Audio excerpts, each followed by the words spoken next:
I fell in love with the club, which led me to fall in love with rugby. I didn't even know you could play rugby in the U.S. I had seen it every once in a while on ESPN, and I'd be like, oh, that's interesting. I don't know what the hell is going on, but this is interesting.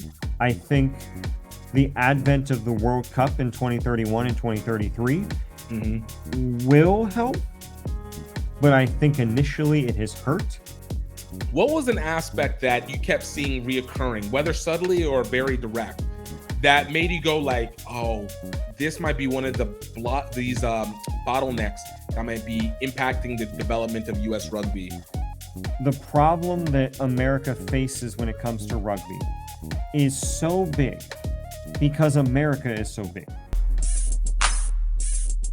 I think the minute I stepped on a practice field for rugby, the calling happened. An 8-year plan to be on the team. And I was in it within 2 years. Don't wait until you are a pro to be a pro. Right. And I walk around with a rugby ball sometimes and they're like, what is this child on? It looked like it was a heavy hit. It's up, it's not up. That's the first time I played like professionally. I'm making rugby money. How can I make money outside of it? And there's two Scottish guys and they said, oh, you're here for the movie. That rugby is a game for all shapes and sizes, all cultural aspects. He looked at me and he says, you guys are awesome. Grow rugby, grow rugby, grow rugby, grow rugby, grow rugby. What's up, everybody? Welcome to another great episode of Grow Rugby. My name is GiftTime and Bailu, and of course, this is the show where we speak to people about the opportunities that they have found, created, or taken advantage of via rugby. Y'all, this was a wild weekend. Not the greatest weekend for USA Rugby, but it's a great weekend for women's rugby overall. The Rugby World Cup 2021, 2022. Women's Rugby World Cup started this weekend. Some not really great matches, actually, to be perfectly honest with you. The matches weren't great, but it was great rugby that was played. Clear dominance in the top half of the bracket. England, France, New Zealand, Australia, even though they technically lost to New Zealand. Just really kind of a wipeout on rugby, but we got to see the power players really show, and it was really what's up. Italy, obviously beating USA women, but this was just week number 1. We still got 5 more weeks of this next week to reset. We're gonna go again. USA getting number 1. I'm telling you. All right, but it was good to be able to see a Rugby World Cup come back and be able to catch the highlights and some of the games as you were. But in the meantime, we got an amazing guest for you. Yo, this man just wrote an amazing book.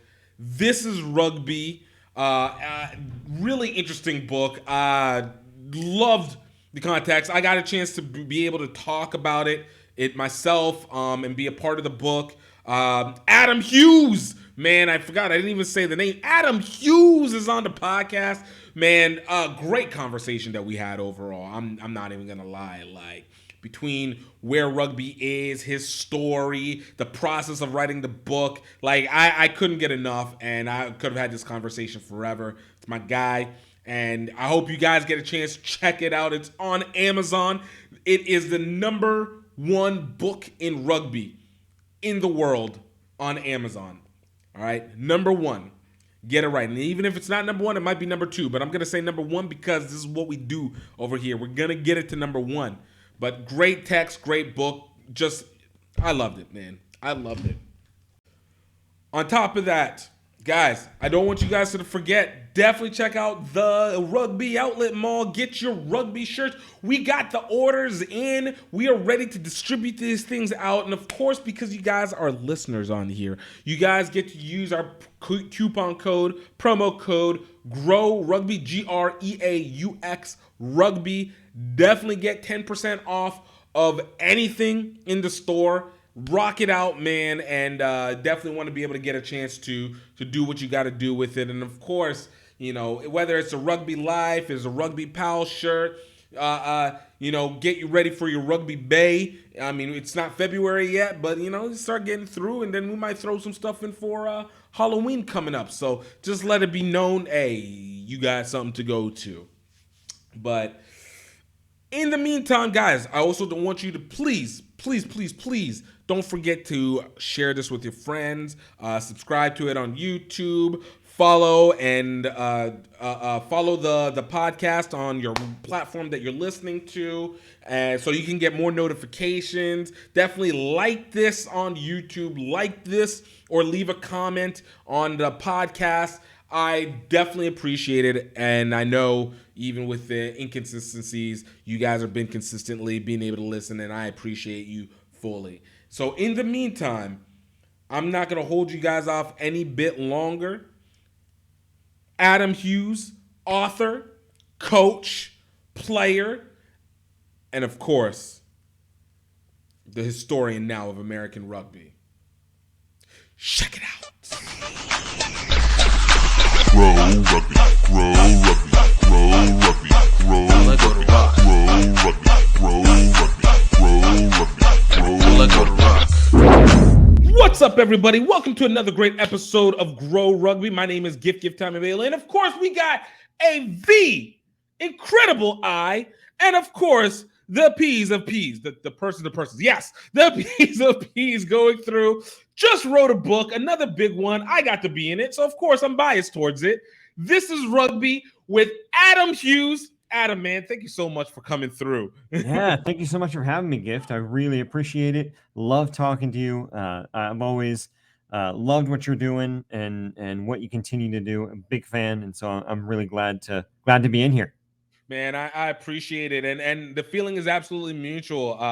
Whenever we contacted, this was what almost 2-3 months ago. Yeah, and you were talking about the wrapping up on the book and the story. I think that was the most I've actually said about my story. The most detail I think I might have put into telling anybody my story, and not been like, all right, do I need to shorten this? Are they getting bored? Are they getting tired? So if you hit it incredibly well. Not at all. Not at all. Yeah, love it. I love hearing, that's the thing that I love about rugby in America is almost all of us came to the sport from a non-traditional path. Right. It's not like, where you started playing basketball when you were 7 or you started playing football when you were 8. It's everyone has this really unique journey. And I love seeing that. And I love hearing that. And I never get tired of hearing those stories of how people got into this really niche sport. And Right. I think that's one of the most fascinating things about this community.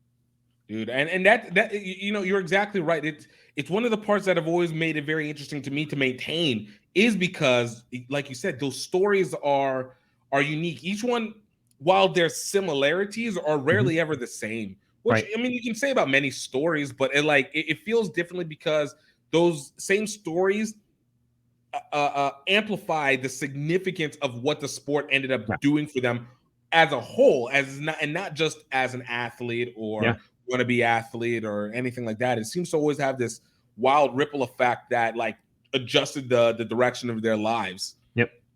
Yeah, I think there's something about coming to a sport as a fully formed adult. Right. And doing something, and it's not just a sport, it's anytime you do something new as an adult, it has a different flavor than if you started it when you were a kid, right? If you go and take a Brazilian Jiu-Jitsu class now, that's going to be different than if you took a karate class when you were 11. Right? It's just it's a different mentality. It impacts you differently, and it has a different weight to it. True story. I agree fully.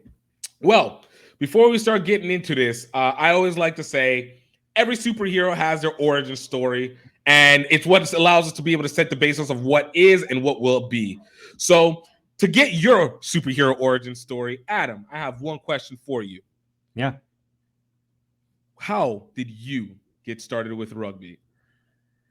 Yeah, it was one of those roundabout, unusual stories, right? And in many ways, I've heard this story from a lot of other people as I've done this book, but I had moved to Virginia with a largely disintegrating marriage. We came down here to kind of get a new start from Ohio, where I had lived. The marriage didn't didn't last even with the move. And so I found myself 2 states away from home, not really knowing anyone, Right. working at a bank during the day and bartending at night, and just kind of going through life, sort of zombieing through life. I was in my 30s, perpetually skinny, had always avoided things that were difficult or painful or unpleasant. That was kind of my MO going through life.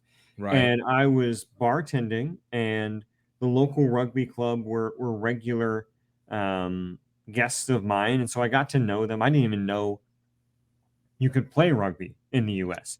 I had seen it every once in a while on ESPN, and I'd be like, oh, that's interesting. I don't know what the hell is going on, but this is interesting. But I didn't, it was certainly nothing I had ever considered doing myself. Right. It's about as likely as me skydiving. I wasn't going to do that. And never say never, apparently. I've learned that. Never say never. And so the guys came in, and we'd talk, and eventually they were like, well, why don't you come out? And I literally remember saying to them, have you seen me? Like, you're looking at me, right? And they're like, no. They gave that old rugby cliche line that we give new people, which is there's a position for everyone. Yeah. Right. Which I was certain was just, they wanted me to be cannon fodder. And I was certain of that. You were like, look, you guys need practice dummies. Like, exactly. Is this what we're trying to do right now? That was what I envisioned. And so I was like, nah, I'm not going to do that. And I went home, and I distinctly remember going home to this horrible, like, drafty apartment and going, you know what? Why not? Like, I've not been someone who's stuck with things. I've not been someone who takes risks. Screw it. Let's do it. And so I literally ordered the book Rugby for Dummies off Amazon that night because I knew nothing about the game. I read it before practice. I go to my first practice, didn't know what I was doing, overwhelmed, old, out of shape, and yet I absolutely fell in love with the community and the brotherhood of the sport, and kept going back. And next thing I know, I'm the club president and wow. Coaching, and still occasionally hobble my skinniness out there, but get on the pitch. That's awesome. So wait, which club was it that brought you in? It's Blackwater RFC in Lynchburg, Virginia. We're a D3 club, but just one of those run-of-the-mill American small town clubs. Just absolutely fell in love with the group of guys. I got married this past January, and all of my groomsmen, thank you. All of my groomsmen were teammates or former teammates. Guys who had been on that first team and then moved on, but they came back for the wedding. And so just that was really an example for me of the bonds and the community that drew me to this game. I tell people I fell in love with rugby because I fell in love with the people at the club. Yeah. It wasn't vice versa. I wasn't already in love with rugby and then found this club. I fell in love with the club, which led me to fall in love with rugby. Dude, I love that. I love that. I kind of just want to backtrack a little bit. Obviously you said from Ohio and obviously came to Virginia starting afresh. Yeah. For you, were you not a sports person at all, or was your family one and it just was something that disassociated from you? Like, what was your relationship before the Virginia time? I have always been a massive sports fan, massive, but much of my sports fandom was intellectual, right? So I grew up, I was a huge Cincinnati Reds baseball fan. And to this day, so I was 8 years old in 1990 when the Reds won the World Series out of nowhere. Hadn't won one since the 70s. Haven't won one since. To this day, the 80s were such a hot time for Cincinnati sports. Oh, I know. I mean, you had the Icky Shuffle in football, right? You had, Boomer Esiason. Right. Yeah. And then you guys somehow, you guys angered somebody and then were just decided to be like cursed from then on. ever since. But to this day, as a 40-year-old, I can recite the starting lineup of that 1990 Cincinnati Reds team. Of course. So I It's was in the always soul. intellectual. Yeah. Right. And so I played basketball all my life growing up, ran track, those kind of things. Never a contact sport, but I was always a huge fan. Again, Okay. I was from Central Ohio, so Ohio State Buckeyes were in my blood. You know, Right. it was a birthright. It wasn't a choice. And so sports were always huge in my family and with myself, but just not always at the participational level. Right. Again, which, you know what, to the element, that's a lot of where I think majority of sports come from, despite the fact of everybody having their high school sports story. For most part, it usually ends about that point and maybe doesn't even rise that much even there. Just there was a little bit of participation. We played soccer whenever we were kids, yada, yada, to that effect. And I know for the Midwest, I'm an Iowa guy, you know, in my middle. So I understand a lot of the dynamics that come with that, you know, again, a very contained element to how sports is done, and participation is palatable at best. Absolutely. Yeah. So for you, you know, with this always having in mind, was there after like high school, was it kind of just like no more sports and just kind of day in and day out as per usual, or was there anything that you still like rec league stuff or anything like that beforehand? I did a little bit of rec league basketball every once in a while, you know, old man basketball at the YMCA, or you know, did some rec league soccer. I became a big soccer fan of the Columbus Crew in Major League Soccer, and so I had season tickets there, and we do stuff with that. But again, a lot of it was still intellectual and recreational, and you know, outside of hitting the golf course a couple times a week, it was mostly just watching it in person or on TV and following it that way. Word.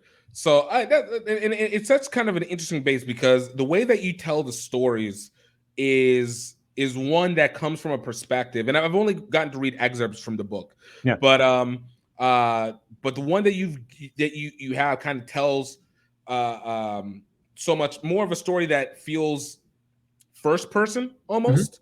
It feels, you know, you're there, as opposed to it being like technical. Maybe technical is the wrong word, but more omnipotent over the top, you know. So I get that even from the fandom. Whenever it's something that you're so already intrigued in, you already have that innate natural understanding of how to go about things. Yeah, you know? Absolutely. Yeah. And I view myself in this book as not just a storyteller, but I realized early on that I was becoming less the storyteller and more just the vehicle for other people to tell their stories. Right. You know, just sort of the repository of stories. And then I just became the conduit of other people's stories, you know, because like we said, everyone has a story when it comes to their rugby journey in particular, because so few of us came up with it. And so, you know, we all have those stories, and I think those stories are valuable, and I want to be the mouthpiece for those. And I think that one is one that it's so important, because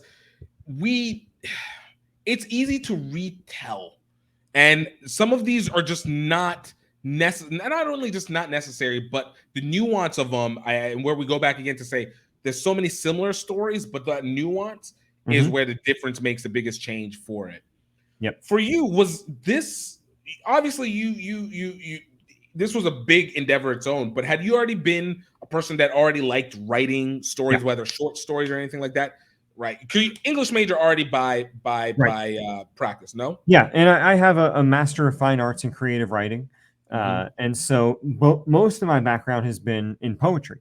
I've had, you know, 4 collections of poetry published, and I've always said I have a poet's attention span, where, you know, it's limited. Like I can sit down and write a poem, and 20 minutes later I'm done. I put it aside and I'm moving on to something else. You're gone.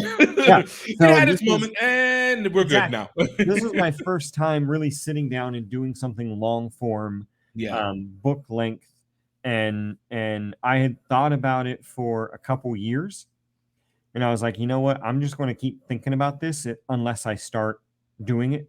And so Right. I sat down one night after a rugby practice and I pulled up Google and social media and just started making a list of all the rugby clubs in America that I could find. And I just started firing off emails, sending off instant messages, sending off DMs, and just was like, you know what, I'm gonna put myself in a corner here and make myself do this. Because once people started responding, I was like, all right, we're in this. You know, Yep. we're in. I got to do it. I feel like that's one of the things that come when it comes to the that comes with the rugby community itself. Like it almost because it's very small, despite also being very large, but Yeah. being very small, at least very intertwined. It feels that once you started eliciting responses back, and most of them are always going to be interested. Oh yeah. It's like, okay, I don't have a choice, because if you just drop this ball in here and then do Exactly. nothing with it, like people, I feel like people start going like, yeah, what was going on here? Like, what do we have going on? What's going on? And it will ripple effect through the 100%. countryside of like, yo, there's some random guy just like right. Exactly. Danny Barrett, I talked to him and he said that rugby is the biggest small community in the world. Right. You know, and yeah, once I realized that I would start talking to people and they'd be like, oh yeah, I've heard about what you're doing. And I'm like, see, that could go either way, you know, right? like it worked out well. But if I had come off somewhere as a dick or as, you know, someone who was trying to get a scoop or, you know, make something look bad, that would have rippled too. And I wouldn't have gotten anywhere.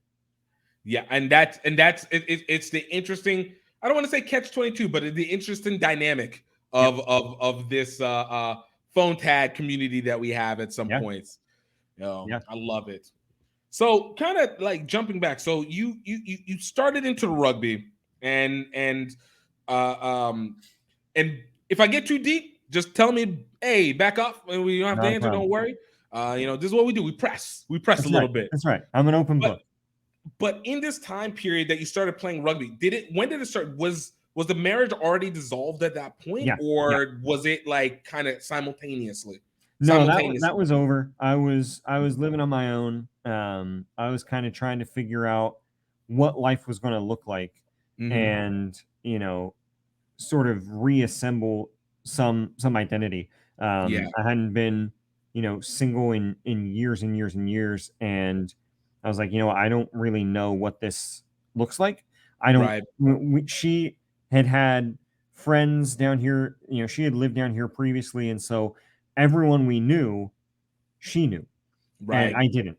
So I didn't have really anyone outside of like the 4 or 5 people that worked with me at the bank, and then a couple of people that worked at the bar, you know. And so I was like, I'm a social person. I need something. You need that communication aspect. Like there needs to be an outlet to be able to transact information together. 100%. And I'm an only child, so like the concept of brotherhood has always resonated really, really deeply with me. And it's always been really difficult to find. And what I experienced in coming out to rugby from day one was, dude, these guys like are serious about community. And you know, it just, that's what got its hooks in me. Was the community and the brotherhood and the connection. I needed it in that moment, and it was there. Nice.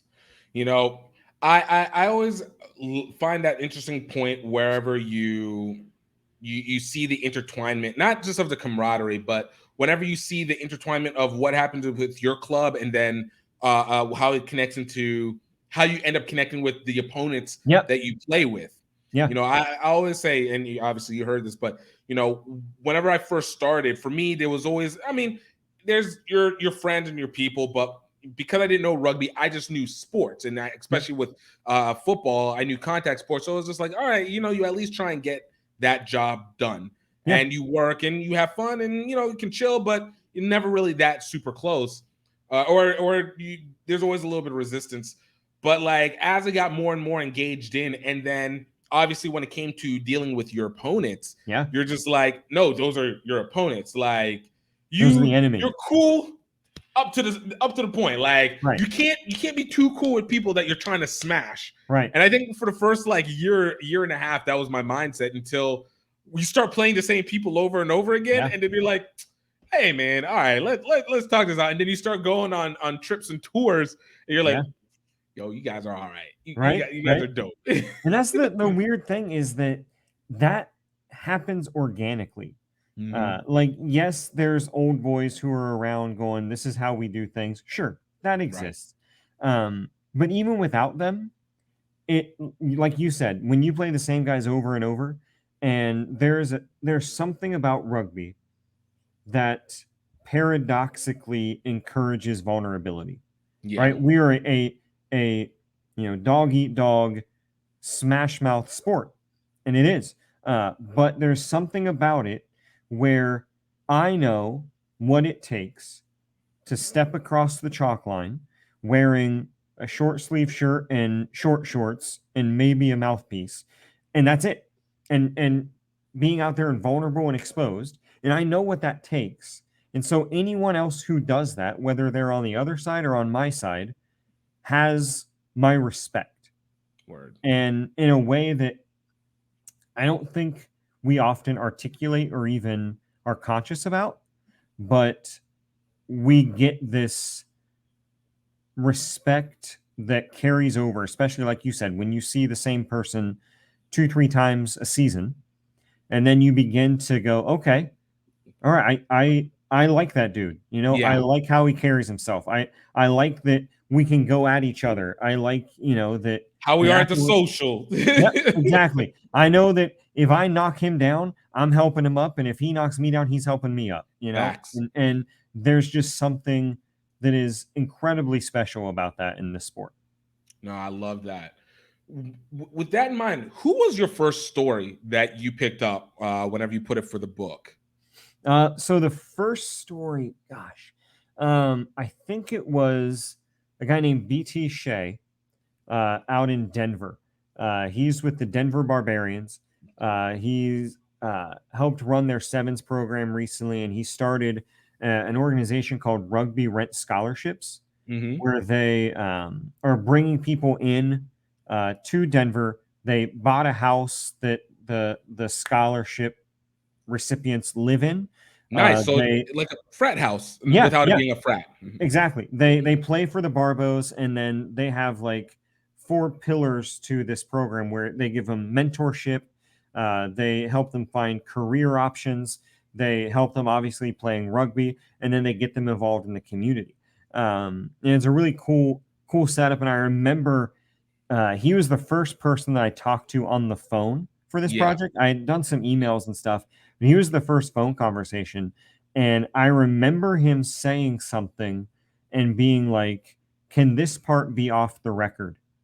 And I had this moment of going, he asked me if this could be off the record. I'm a real journalist. Like this is crazy. Like that's something that you see in the movies. Like it was this moment where I was like, oh my gosh. Like he just like, I like had this little like out of body moment where I was like, this is it. I've arrived. I'm official. Things are off the record now. Like this is a thing. I have made this. Yes. My label has been set. It sounds so funny, but it's so true. I was like, and even after that, like over the year that I was doing this, if someone would say, I just still get this little thrill of like, being in this inner sanctum of like suddenly now being the guardian of secrets. You have now become the gatekeeper. That's right. The repository of information, the library of knowledge. That's right. It's all right here. Yeah. I love it. It was great. But that was sort of my first, okay, I'm doing this story and moment. No. And I think that's real. Like, I'm always going to say, as I told you. All right. We're just going to preface that as right. Forever preface. As I told you. Yeah. But like, it always was that part of it when it came to, again, doing media stuff, where the vulnerability of people becomes more. It becomes weighted for you, not in a negative way, but it's like they're giving you a chance to obviously filter and distribute this information, but trust you with this information and how it gets handled. And you always wonder. I love how you said it was like, it feels like it was in the movies, because I know for me it was always like that same feeling where you step in and you see it in the movies. Oh, the people on the press boxes, or you get the dark corner conversation, or you're with your notepad and you're going through and just trying to type out or film out or edit this story.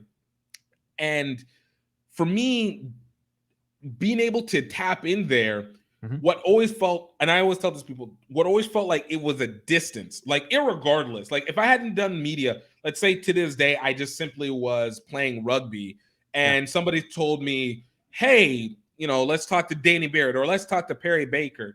That would be like, yo, you've got ins. You have real ins to this. Like irregardless of whatever you want to say rugby's at, it feels like it is a huge gateway. But entering into this, so many more people became accessible, like weirdly accessible. And then it just started making me question the accessibility of literally all the other systems of media that goes around. Yeah. And I realized that early on, where I was speaking with someone and he was a well-connected rugby individual. And he's like, okay, how can I help? I'm like, I'm just trying to find people to talk to. Yeah. And, I had made a lot of inroads at the club level. And I was like, I want to get the high performance level too. Right. And he's like, okay, here's so-and-so's phone number. And this so-and-so would be, Dan Lyle or Alex Corbisiero. And he's like, here's so-and-so's phone number. Here's this, I'm like, I don't feel like I should have this information. Right. I feel, am I ready for this? I feel transgressive at this point. Like, is this okay? Like, he's like, yeah, they're expecting you. And I'm like, okay. And even then I would still send a text and I'd be like, is this so like, okay. I don't know. But it was just, there's something of it. And I think it's a rugby thing. Yeah. Just the level of, and the number of people who would say something and then go, don't put that in the book. And I'd be like, okay. But there was a trust there, like you mentioned, that was really important to me, and something that I didn't take lightly, because I don't think that exists in a lot of other places. Especially in 2022 America, trust is a really rare commodity, right? Especially with people who you don't know. Right. And so, having that in this community was just something that really stuck with me and really blew me away, was the accessibility and the fact that people said, it didn't have anything to do with me. It was like, we believe in what you're doing. We believe in this project and we want to support it. I just happened to be the one who picked up the ball and ran with it. Right. It could have been anyone. They would have responded the same way. And that's, I think, just so telling about the quality of the individuals and the nature of the sport. Well, I will say this. I disagree with you that it could have been anybody, because I think, again, the reason why and that you're capable of doing it is because of the fact that you had the awareness of it. Mm-hmm. And a lot of times, and we've seen this even in or out of community, a person can be able to have the access, but not have the emotional intelligence of what it means to do that. And even more so, can lack the objectivity to be able to discern between vulnerability and not necessarily just offense, but vulnerability and a position that might not make the most directional sense for it. So understanding and discerning that comes off, one, your initial states are set that up, but then you create a vibe of sort for people to be able to open up to it. Like, I know whenever I talk to you about it, I was just like, I don't really care what happens. Like, yo, say whatever it is, even if it's to me at this point. But I know if somebody, and I think again maybe it helps again the awareness where it's like I know if somebody's coming and asking this, and you're putting something like this together, I understood the effort that it took, and so it was like, yo, take whatever it is that you need with the information, because for whatever it is that's going to be done, you are going to end up having to deal with whether how it works or doesn't work. And you're putting yourself as a pinpointed target, and having that emotional understanding to understand that there's a win, there could be big wins or there could be big losses, all depending on how you display that information out. And sounds like it's been so far a pretty big win in I all think its so. terms. I think it helped. I think it's worth mentioning. I think it helped that I have always and continue to view myself as really just a nobody in the rugby community. You know, I mean, I played for 5-6 years at a D3 club in the middle of Virginia. You know, I played below average scrum half, and you know that was my rugby resume in its totality. And so I didn't come into this with an agenda of greatness, with a, you know, I'm this and I'm this and I'm this and I've done this, because I haven't. And so, you know, I think that was something that I continue to carry with me. And, you know, I think that it helps because, you know, I'm not there to swap stories with someone who's played for 20 years. I'm there to listen. I'm there to tell their story, because my story, it's significant in that we all have a story. Word. And I tell the story in the book because I think it's important to ground where I'm coming from. If you're going to be reading my words, I think it's important that you know how I came to this. But at the end of the day, I'm the least important person in that book. Like it's all of these stories that make the game what it is. And I think that has gone a long way to, you know, I'm not competing with anybody in this book. I'm not competing with anyone I spoke to. I want to get out of the way and let them be the star of their story. No, I love that. I love that. You know, as you're doing this, you get so many, like we said, we get so many different stories. But I think there's a difference between getting so many rugby stories and getting so many stories that happen to have rugby. Yep. For you, in a situation, I love to speak to the cultural elements, because one of the biggest aspects of rugby is the fact that it has a massive range on cultural dissonance between each other. And one thing when it comes to U.S. rugby especially has been the fight of trying to find identity in rugby. I find an identity that's specific to the U.S. that works through rugby, as opposed to maybe a amalgamation of somebody else's rugby from around the country. But of course, that also plays because the U.S. is an amalgamation of different cultures. 100%. For you, in your opinion, what was one story that you can, privy us to that you felt was culturally deeper than you expected it to be, and also resonated in a way that simultaneously the way that it resonated for that person definitely changed, maybe adjusted the way that you saw rugby, or reconfirmed that depth that you understood from rugby? Yeah, I'll give you a couple. And to preface it, like, I realized about midway through that I was approaching this not as a sports writer. I was approaching this as almost an anthropologist, and looking at, because I'm also a big culture guy, and I want to know this. I made very clear early on, this was not going to be a book of who won what and who played in this and who won this championship and what league did this. I couldn't care less. I mean, I love that stuff, but that's not what the book's about. Not what the book's about. It's not the heart of the book. The heart of the book is the cultures and the stuff that, as you said, rugby's a part of the story, but it's not the whole story. And so a couple of those that really resonated for me, one was, I talked to a guy named Mark Burke, who was out of Washington, D.C., and Mark is profoundly deaf and started playing rugby with Frederick RFC up in Maryland, as he and a friend were the only deaf individuals on the team. And that really resonated. I'm deaf in one ear. And I notice when I play, because I'm deaf in one ear, I can't tell where sound is coming from. Yeah. My depth perception doesn't work.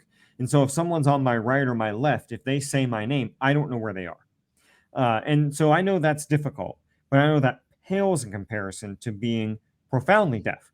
Right. And so I talked to Mark, and Mark had in the early 2000s founded a team called All Deaf RFC, which was an all deaf rugby club in Washington, D.C. And that whole experience and that whole identity was fascinating to me, of how you take what most would see as a hindrance or a disability and you change it around into a context like rugby, and the adaptations that are required, but the perseverance that's required, and more than that, the success that they see.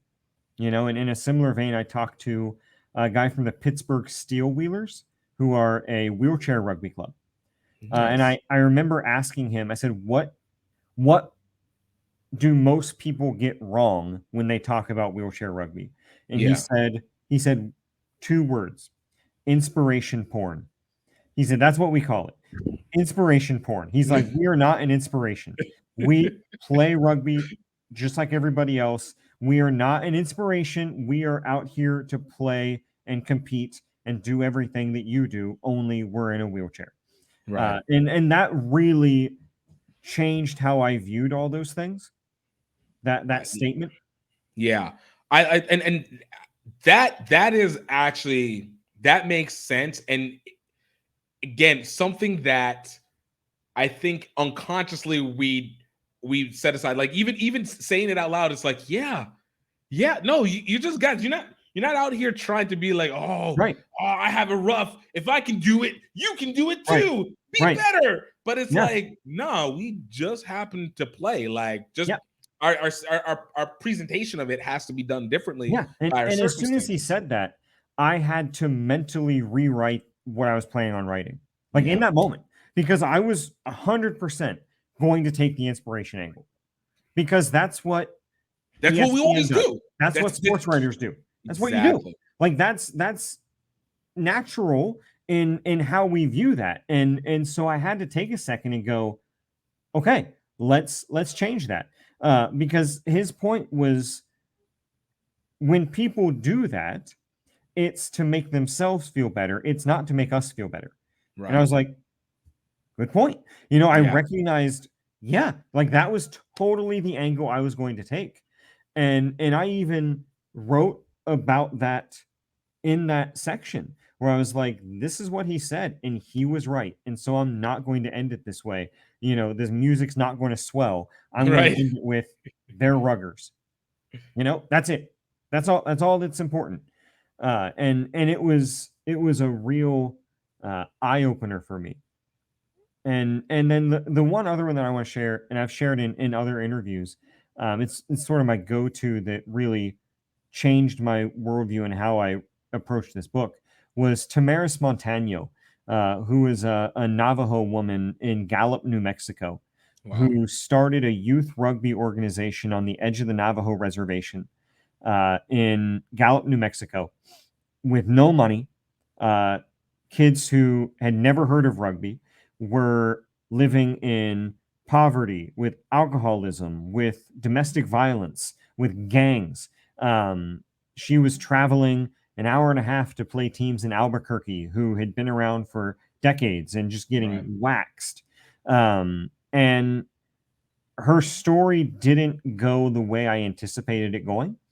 I was expecting that, she built this program, it is going gangbusters and doing great things. And the reality is the program did really well against a lot of adversity, and then it kind of fell apart. And she got really emotional in sharing that story.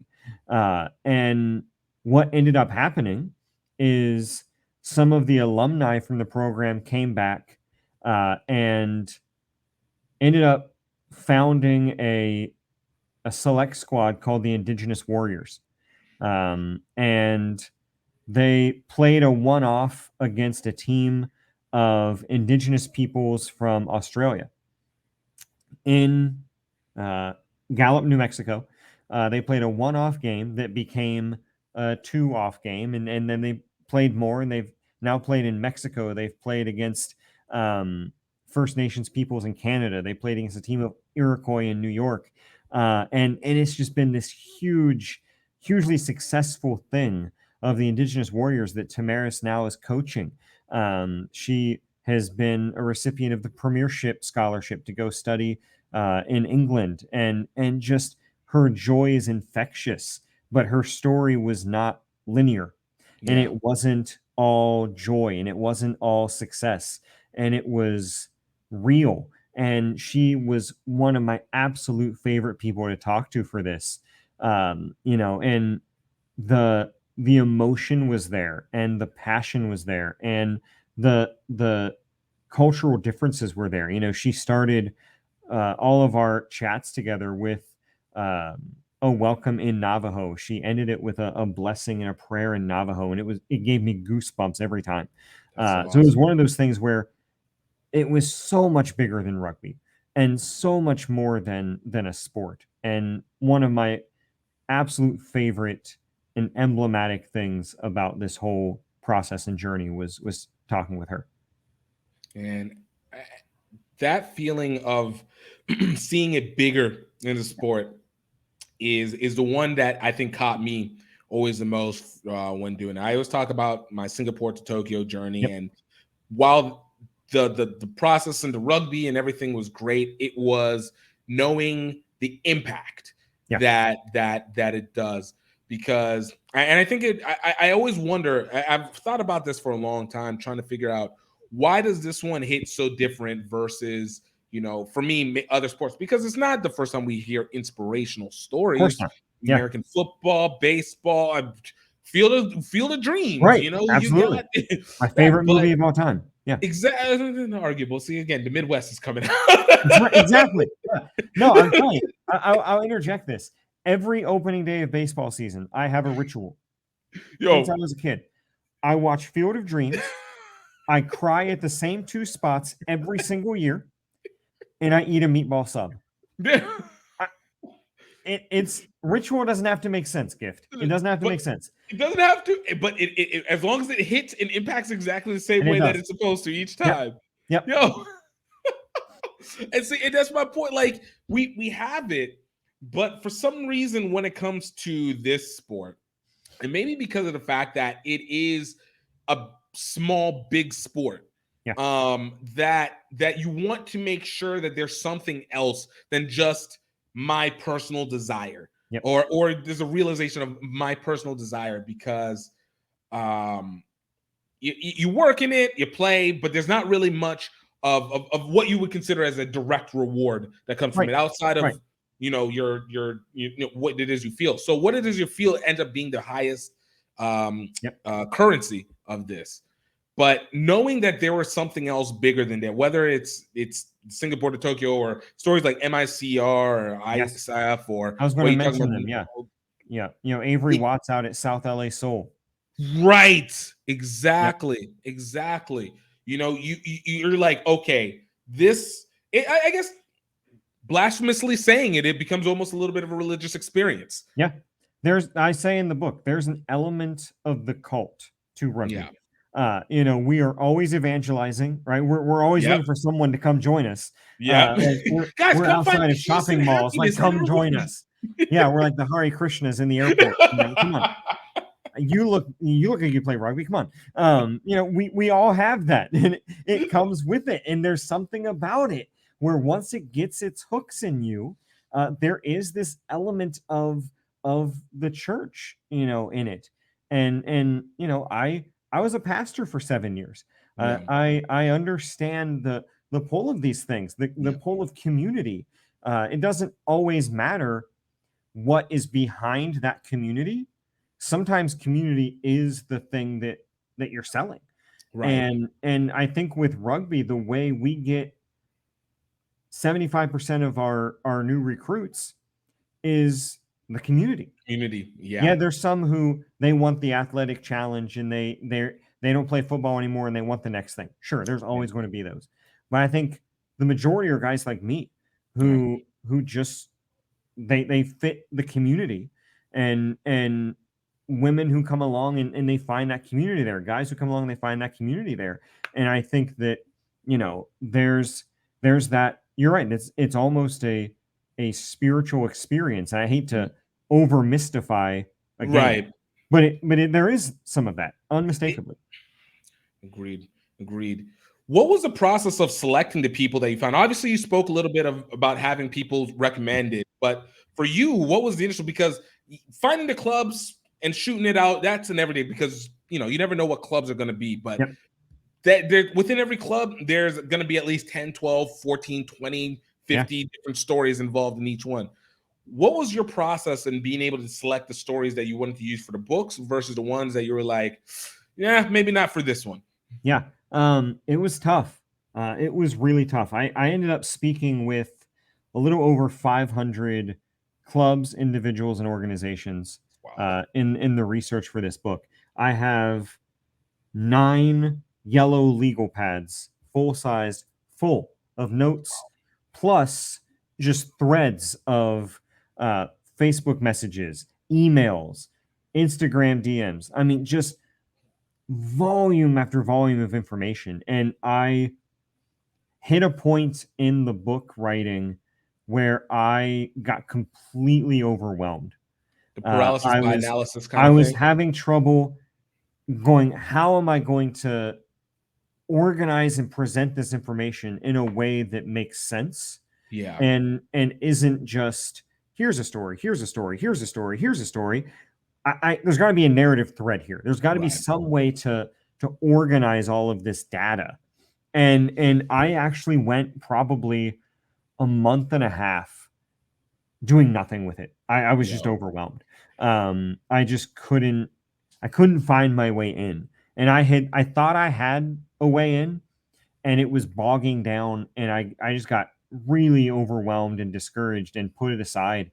And then one night, it was like, again, one of these overly mystical things. It was like one night in the middle of the night, I woke up and it was like fully formed in my head. And I had to get up out of bed and come out to my computer and like write it all down before I forgot. Get it out before it disappears. Yes. And so it ended up being organized by region as sort of like a rugby road trip. Yeah. But I still, as I went through, I talked to clubs, I talked to individuals, and I would hear little bits of stories and go, oh, I want to follow up on that. And so I'd follow up on these wild hares. And there were a couple like white whales, like people that I wanted so badly to talk to. And I would have trouble getting them. So one was Nate Ebner. Nate Ebner, 7-star Super Bowl champion, Ohio State Buckeye. Okay. Yep. He was like, that's like the premiere, like right there. It's all my markers. He was there. And eventually I was able to connect with him. He was the coolest guy, great conversation, but he was one of those I was like, okay, while I'm having these other conversations, I'm still tracking him down. Yeah. There was a club called Boston Maccabee, which is an all Jewish club in Boston. Yeah. And they had caught my eye early on. I had found a social media posting at sort of the height of the Trump Muslim ban, where they had posted about a picture of one of their wingers scoring a try and being hugged. That winger was a Muslim from Morocco, and on this Jewish identity club, which was a fascinating story. And I'm like, I want to follow up on this. And it was one of those where, for whatever reason, it was incredibly difficult to make the connection. I mean, I was going through every back channel I could find and just could not open the door until about 3 weeks before I called the book quits. I finally got a hold of the founder.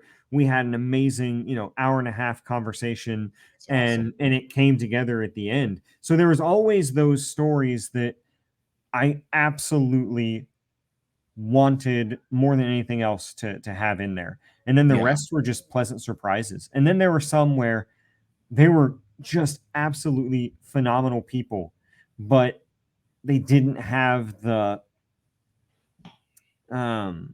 hook that I was looking for, or Right. they had a hook that I already had.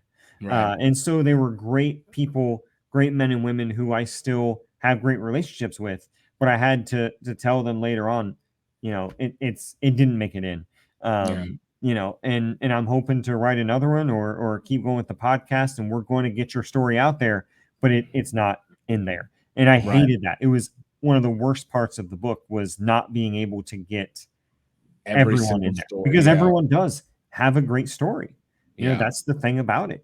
The book would have been 3,000 pages long writing it, you know. You didn't want to take a note from the book of Tolkien or a C.S. No, Lewis? no, Just, I did like, not. novelize. Yeah, you I did know? not want. Okay, this is volume 17.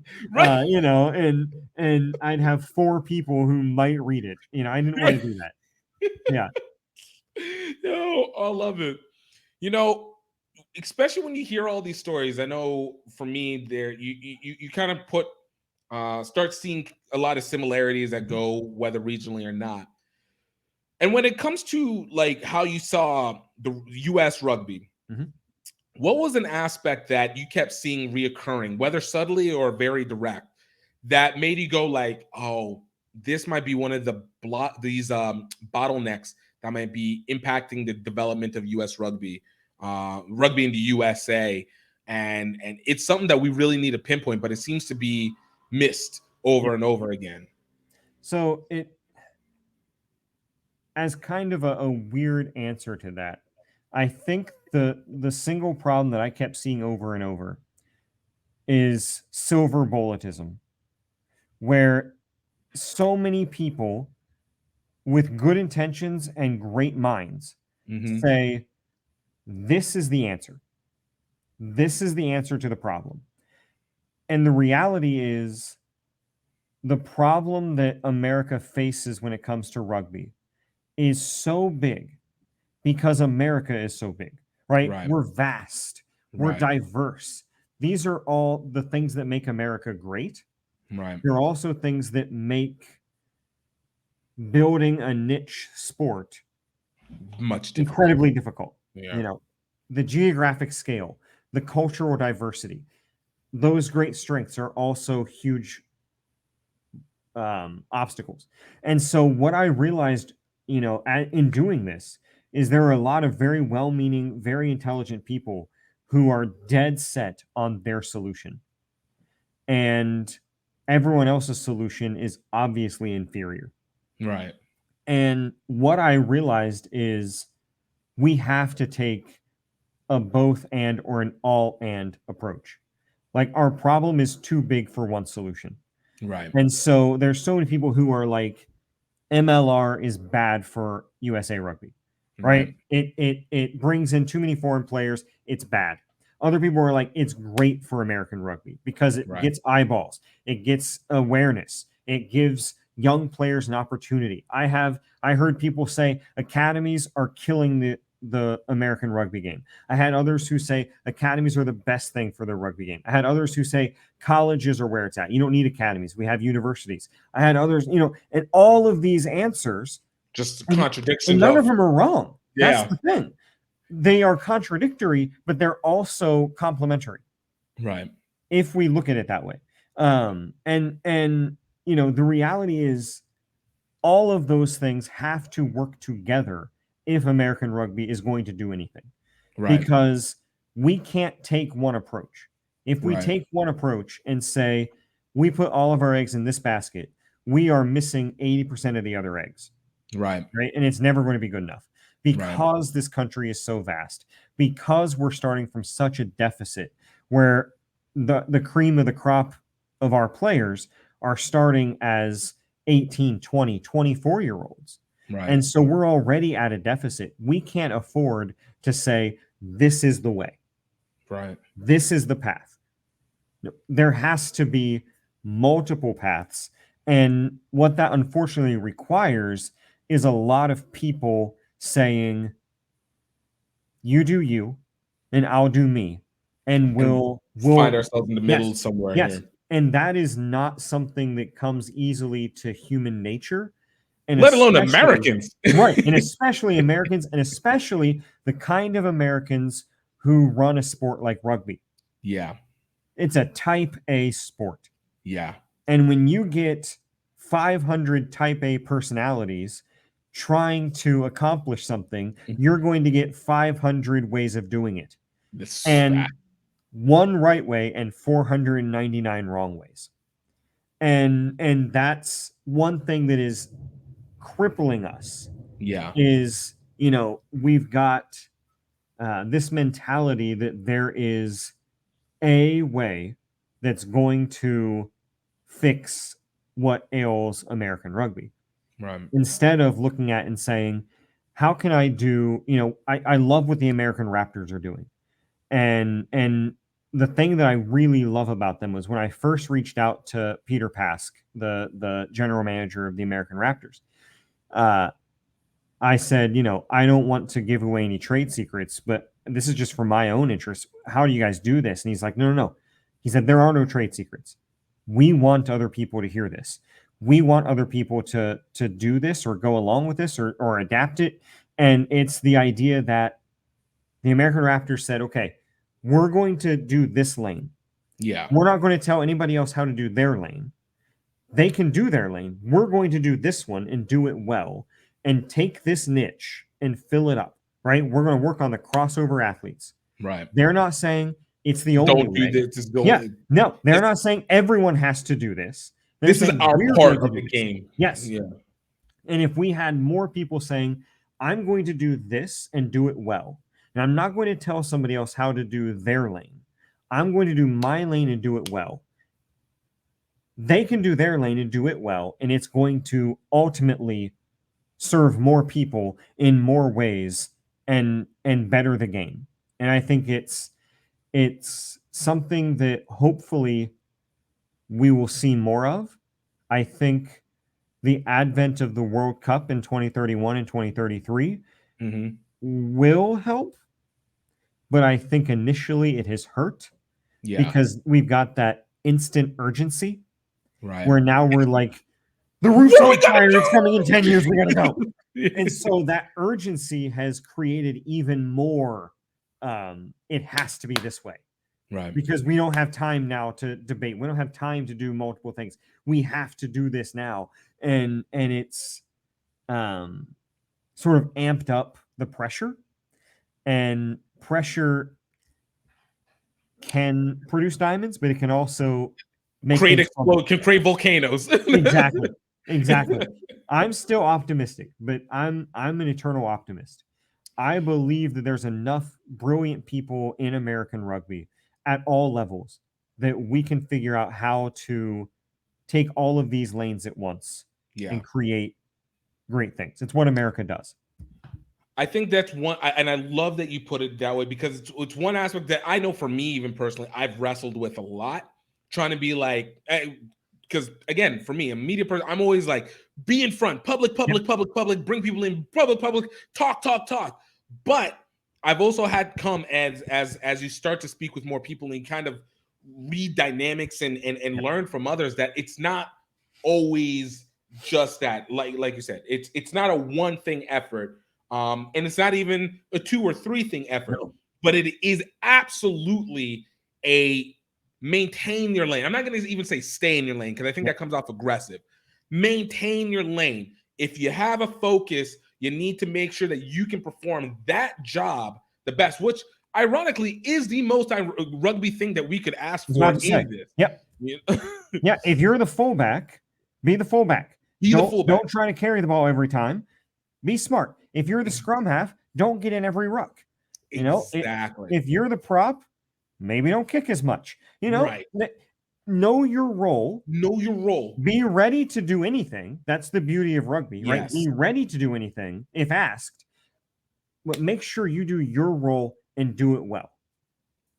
No, and that one hits. I think that if any lesson comes from this is for me, that one is the one that sticks out the most because of the fact that it stands to create what I've always believed and hoped to occur is the rugby ecosystem.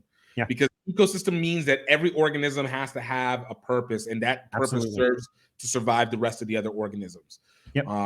But like you said, it's been an identifier, though I do feel that in this time period that we have now, I think has been probably the most prominent time to be able to pull that off, because I think every time before that, rugby just did not have either the distribution, the knowledge, the openness to be able to create that system that is the democracy.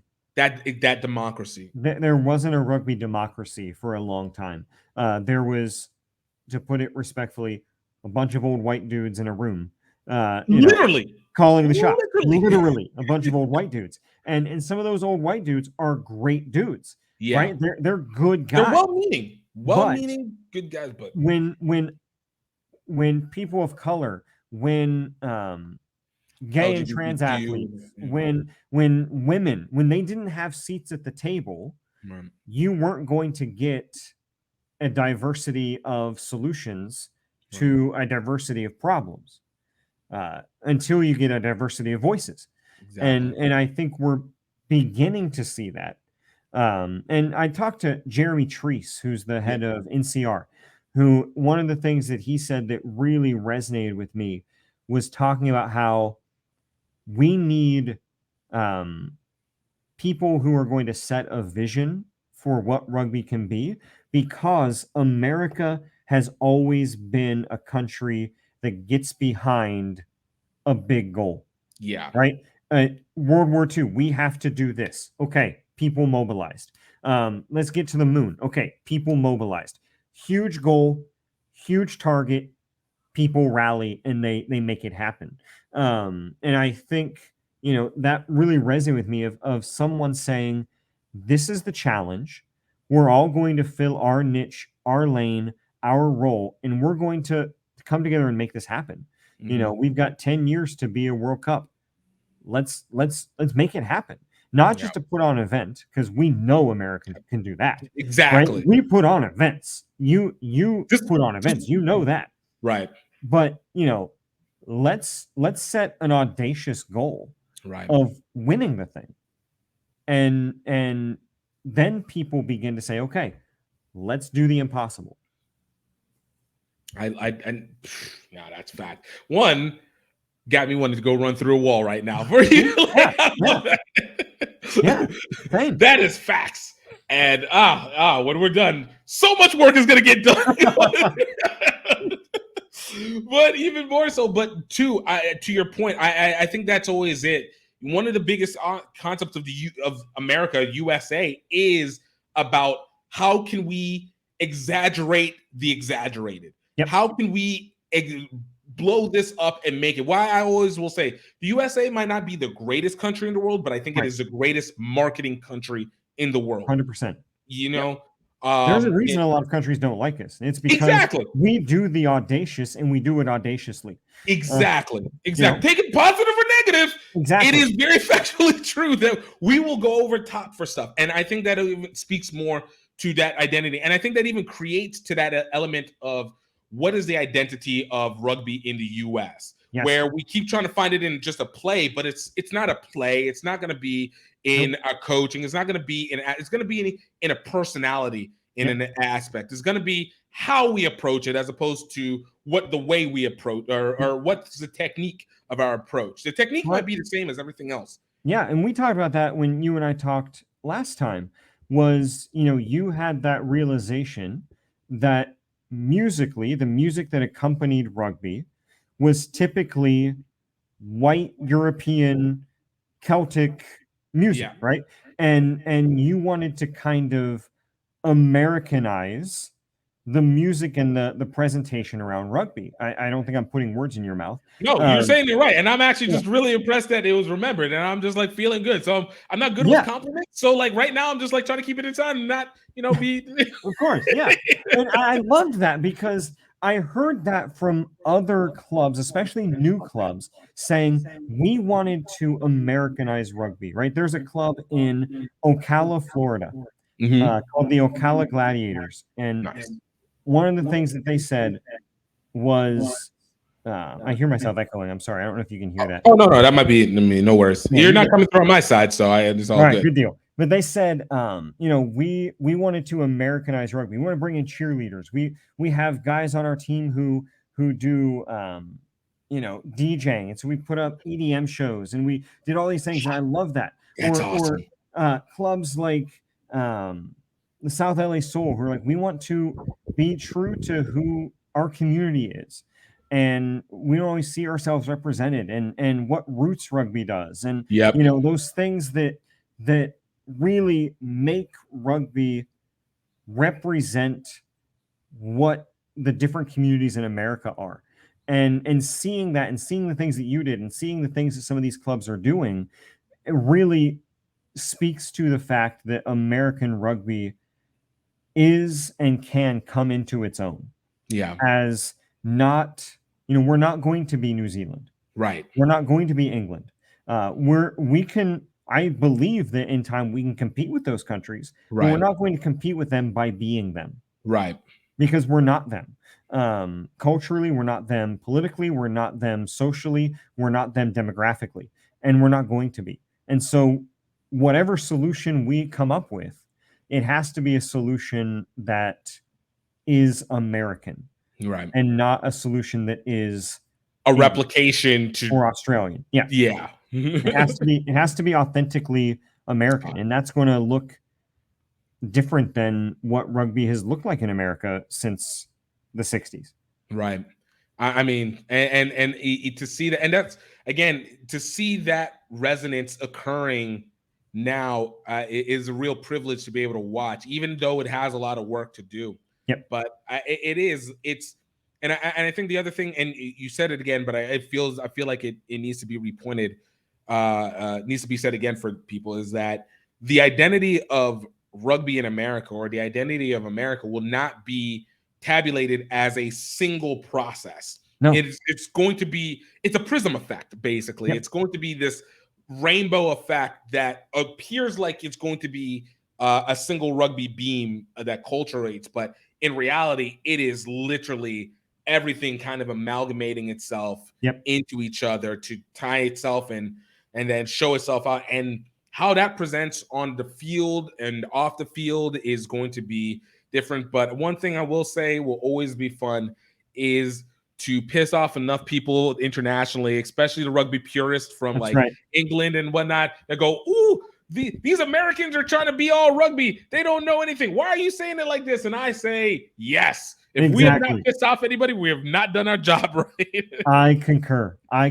talked to Marcus Satavu from the Hartford Harpooners. Yep. And I loved talking to Marcus. He was one of my favorite people to talk to. He's been he did sevens. He did rugby league for the national team. He's been just incredibly successful in business and in rugby.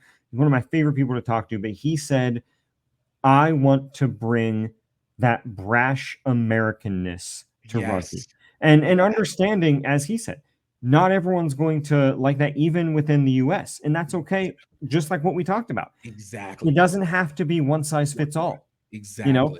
Be who we are, because that's who America is. We're not one size fits all in any area of life in the United States. Absolutely. And we're not going to be in rugby either.